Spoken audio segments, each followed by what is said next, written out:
Hello guys, kain tayo. Anyway guys, kumakain ako kanina. Ngayon kasi ito beans. Beans saka yung laham. Tapos nagluto ako ng bulgur. Tapos sabi ko, magtuyo kaya ako habang wala si madam dito. Ngayon guys, nagluto ako ng tuyo sa labas. Nakaluto ako ng tuyo. Hinit ko yung mantika.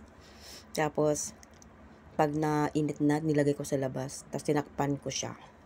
Ayan, nakaluto ko ng tuyo. Crunchy pa siya. Tapos, pagkatapos ko guys, nagmap ako ng floor. Yung pabango sa floor.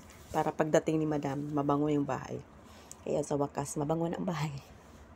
Diyos me, yun nilagay ko sa labas. Syaro, mangangamoy pa dito sa loob. Kain tayo guys. Diet to. Bulgur. Saka tuyo. Saka may beans. Kumakain na kasi ako kanina. Sabi ko, ay, craving talaga ako ng tuyo. Grabe, as in. May ubo pa kaya ako.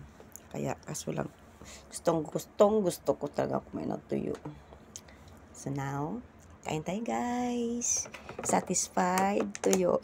Ano ba to? Hindi ma-open.